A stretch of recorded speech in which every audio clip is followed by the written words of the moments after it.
बहुत पहले की बात है। किसी नगर में एक सेठ रहता था। उसके पास खूब पैसा था तथा कई हवेलियां और नौकर चाकर भी थे। उसका जीवन बहुत ही आलीशान था। वह जो भी चाहता था पैसे के बल वह उसे खरीद लेता था। लेकिन इतना सब होने के बाद भी उसे शांति नहीं थी। उसका मन हर वक्त बेचैन ही रहता था। एक दिन सेठ के नौकर ने सेठ को एक महात्मा के बारे में बताया जो कि उसी नगर में ठहरे हुए थे। महात्मा बहुत ही सिद्ध एवं योगी पुरुष थे। नौकर ने सेठ को महात्मा की तारीफ करते हुए ये बताया कि महात्मा जी सबकी मनोकामना पूरी करते हैं। कोई भी उनके दर से खाली हाथ वापस नहीं आया है। सेठ भी अगले दिन उस तपस्वी साधु के पास गया। साधु को प्रणाम करके सेठ ने अपनी समस्या बताई।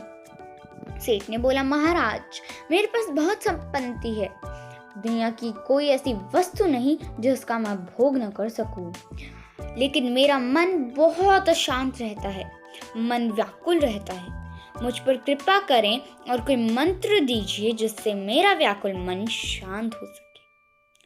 सेठ ने सोचा कि अब साधु महाराज उसकी तकलीफ को दूर करने के लिए उसे कोई मंत्र या ताबीज जरूर देंगे जिससे उसका अशांत मन को राहत मिलेगी। लेकिन तपस्वी साधु ने सेठ को अपने प्रवास स्थल में 7 दिनों के लिए रुकने को कहा। सेठ सहमत हो गया। अब अगले दिन साधु बाबा ने सेठ को आंगन में बैठने के लिए कहा और खुद साधु बाबा आंगन में बगल में बने अपनी कुटिया के अंदर जाकर छांव में बैठ गए। सेठ पूरा दिन आंगन की धूप में बैठा रहा। मन ही मन हुआ है बहुत ही गुस्से में था, पर वह गुस्सा पीकर रह गया। दूसरे दिन साधु महाराज ने सेठ को आज्ञा दी, आज तुम्हें अन्न का एक दाना भी नहीं मिलेगा और तुम्हें पूरा दिन व्रत रखना पड़ेगा। सेठ ने पूरे दिन बिना खाना खाकर भूखा रह गया। भूख से उसका बहुत बुरा हाल हो गया था। उसने देखा साधु महाराज मजे से खाना खा रहे हैं। सेठ को इतनी भूख लगी थी, इसलिए साधु महाराज को देखकर उसे बहुत गुस्सा आ रहा था। सेठ को यूं ही जाते देख तपस्वी बाबा ने सेठ को टोका और पूछा कि सेठ क्या हुआ, बहुत जल्दी मन बना लिया यहाँ से जाने क्या अब तुम्हें शांति की तलाश नहीं है? तब सेठ ने कहा, महाराज, मैं बहुत ही आशा के साथ यहाँ आया था। मुझे लगा कि आप मेरी समस्या का कोई न कोई निराकरण करेंगे, पर मुझे अब एहसास होने लगा है कि आप मेरी कोई मदद नहीं बल्कि मुझे परेशान कर रहे हैं। मुझे लगने लगा है कि आप चाहते हैं कि मैं यहाँ से चला जाऊं और इसलिए आप रोज मेरे लिए कोई ना कोई समस्या से भरा कार्य मुझे दे देते हैं।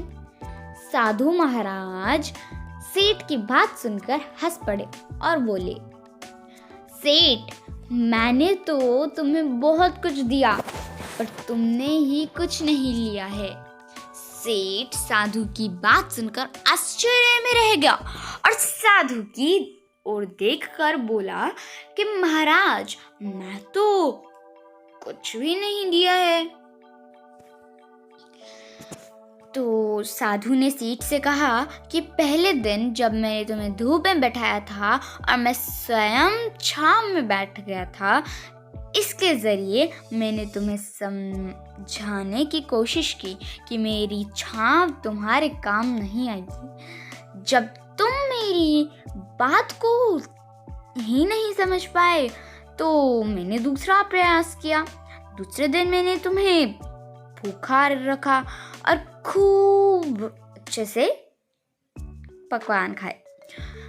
और उस समय मैंने तुम्हें समझाने की कोशिश की कि मेरे खा लेने से तुम्हारा पेट नहीं भरेगा।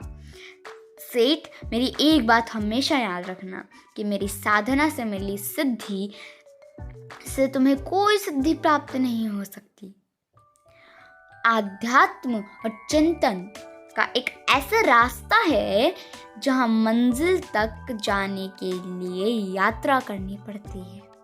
मैं बस भटके हुए लोगों को रास्ता बता सकता हूँ। उनके रास्ते में आए हुए बाधा से कैसे मुक्ति पाए उसका उपाय बता सकता हूँ, लेकिन उस मंजिल तक तुम्हें स्वयं ही जाना होगा। अगर तुम्हें शांति पानी है तो तुम्हें अपने व्यर्थ की और विसलता पर नियंत्रण करना होगा और तुम्हारा मन स्वयं ही शांति को प्राप्त कर लेगा। सेठ को साधु महाराज की बात समझ में आ गई और उसे अपनी मंजिल तक जाने का रास्ता मिल चुका था। उसने साधु महाराज को फिर से प्रणाम किया और शांति प्राप्त करने की